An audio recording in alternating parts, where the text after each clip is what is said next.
ఓం శాంతి. అందరికీ నమస్కారం. మనమందరూ కూడా జీవితంలో జ్ఞానాన్ని తెలుసుకోవాలని ఆరాటపడుతుంటాం.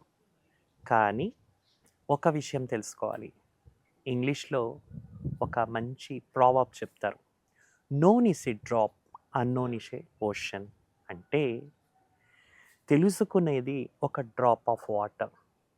కానీ మనం తెలుసుకోవలసినది సాగరం అంతుంటది.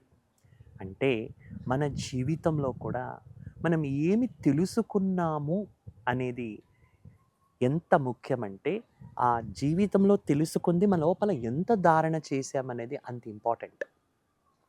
సామాన్యంగా మనము వినేది ఎక్కువ, దాన్ని అనుష్ఠానం చేసేది తక్కువ. మన జీవితంలో తెలుసుకునే దానికి ఎండ్ లేదు. కానీ ఎంత తెలుసుకున్నా మనం దాన్ని ఎంతవరకు లోపల అవగాహన చేసుకుంటాము, దాన్ని లోపల ధారణ చేస్తాము, అది చాలా ముఖ్యమైనది. ఈరోజు నేను మీ ముందు ఒక కథ ద్వారా అర్థం చేయిస్తాను.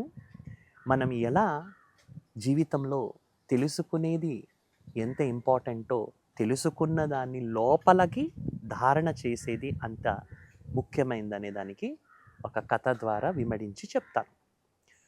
ఒక ఊర్లో ఒక కుటుంబంలో ఒక సేటు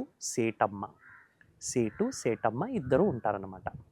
వాళ్ళిద్దరూ చాలా ముద్దుగా ఒక చిలకని సాక్కుంటూ ఉంటారు, పోషిస్తుంటారు. ఆ చిలకకు ఎప్పుడన్నా ఆనందం కలిగితే అది మనుషుల భాషతో మాట్లాడుతుంది. ఆ చిలక ఒకసారి చాలా ఎలా ఉంటుందంటే ఒక రకంగా ఆందోళనలో ఉంటుంది. సేటమ్మ ఇద్దరూ కూడా సత్సంగానికి వెళ్తుంటారు. అప్పుడు ఆ చిలక వాళ్ళతో అడుగుతుంది, ఏమని, మీరు సత్సంగానికి వెళ్తున్నారు కదా, గురువు దగ్గర అడగండి, స్వతంత్రం కావాలంటే ఏం చేయాలా అని. అలానేలే, నీ ప్రశ్నను అడుగుతానని సేటమ్మ ఇద్దరు కూడా ఆ సత్సంగానికి వెళ్తారు. సత్సంగం అయిపోయిన తర్వాత ఆ సేటు ఆ గురువు దగ్గర వచ్చి అడుగుతారు, స్వామి, నా చిలక మిమ్మల్ని ఒక ప్రశ్నకు బదులు తెలుసుకోమని చెప్పింది అని చెప్తాడు. ఏంటి అడిగింది అంటే, స్వతంత్రం ఎలా కావాలా అని అడిగింది అంటారు. అప్పుడు ఈ ప్రశ్న వినగానే ఆ గురువు ఏమవుతాడంటే ప్రజ్ఞ లేకుండా మూర్ఛపోతాడు, పడిపోతాడు, తల తిరిగి పడిపోతాడు. మళ్ళీ అతనికి స్పృహ వస్తుంది. మళ్ళీ నేను ఈ ప్రశ్నకి రేపు సమాధానం తెలుసుకుంటానని ఆ ఒక సేటమ్మ వెళ్ళిపోతారు. ఆ చిలక అడుగుతుంది, మీరు అడిగారా నా ప్రశ్నకు సమాధానం అంటే, అడిగాను, నువ్వు చెప్పిన ప్రశ్నని అడగగానే ఆయన ఉన్నట్టున్నట్టే మూర్ఛపోయాడు, ప్రజ్ఞ లేకుండా పడిపోయాడు అంటారు. రేపు మళ్ళీ అడుగుతానులే అని సేటమ్మ ఇద్దరు కూడా వెళ్ళిపోతారు.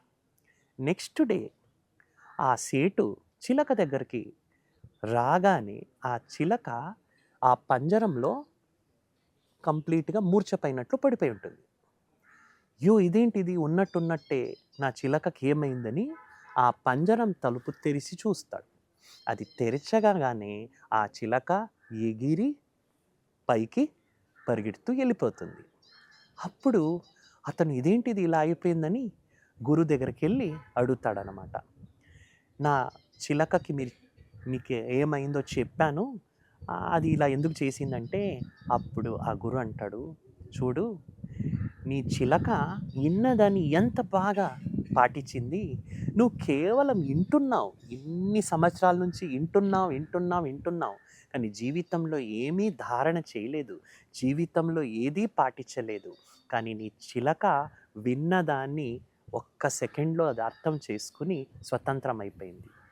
అంటే దీని అర్థం ఏమిటి, మనము వింటాం, కానీ దాని లోపల ధారణ చేసే దాంట్లో మనం వెనక్కి వెళ్ళిపోతాం.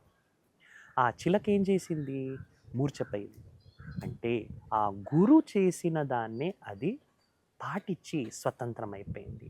మనము అంతే, మన జీవితంలో ఏం విన్నామనేది ముఖ్యం కాదు, విన్నదాన్ని ఎంత లోపలికి ధారణ చేశాము, ఎంత మన లోపలికి విన్నది కరగతమైంది, అది ఇంపార్టెంట్. అందుకే చెప్తారు కదా, భోజనం కూడా అందరూ తింటారు, కానీ రక్తగతం ఎప్పుడవుతుంది? తిన్నది లోపల బాగా డైజెస్ట్, జీర్ణమైనప్పుడు. ఇదే రకంగా మన జీవితంలో మనం అన్ని ఇన్ఫర్మేషన్ తీసుకుంటుంటాం, అన్నీ వింటుంటాం, కానీ ఒక్క రోజులో విన్నది ఒక్క విషయాన్నన్నా లోపలికి మనము గాన అనుష్ఠానం చేస్తే, ధారణ చేస్తే, మన ఆత్మశక్తి, మనోబలం ఇవన్నీ కూడా వృద్ధి చెందుతుంది. అందువల్లనే లర్న్, లర్న్, లర్న్ అంటారు. ఎక్కడ లర్నింగ్ ఉంటుంది, అక్కడే ప్రోగ్రెస్ ఉంటుంది. అందుకే చెప్పినట్టు known is a drop, unknown is a ocean. మనం తెలుసుకున్నది ఒక చిన్న డ్రాప్ ఆఫ్ వాటర్, తెలుసుకోవాల్సింది ఎంతో ఉంది. రోజు మనమందరూ కూడా ఈ ప్రపంచం అనేటువంటి పాఠశాలలో మనమందరూ స్టూడెంట్స్ అని గుర్తుపెట్టుకోవాలి. ఎవరైతే నేర్చుకునేటువంటి మనస్థితి ఉంటుంది, నేర్చుకోవాలా అనేటువంటి ఒక తపన ఉంటుంది, వాళ్ళు చిన్న బిడ్డ నుంచి కూడా ఏదన్నా నేర్చుకుంటూనే ఉంటారు. ఎవ్వరూ కూడా ఈ ప్రపంచంలో అన్నీ తెలిసిన వాళ్ళు లేరు. కాబట్టి మనం నేర్చుకునేటువంటి యాటిట్యూడ్ పెంచుకుంటాము. మళ్ళీ మన జీవితంలో ప్రోగ్రెస్ అవ్వాలనేదే ఈ కథ ద్వారా మనకు అందే సందేశం. మళ్ళీ ఇలాంటి ఎన్నో మంచి మంచి విషయాలతో మనం కలుసుకుంటాం. ఈ ఇన్స్పైరింగ్ వీడియోస్ని మీరు చూడండి, మీకు తెలిసిన వాళ్ళందరికీ కూడా షేర్ చేయండి.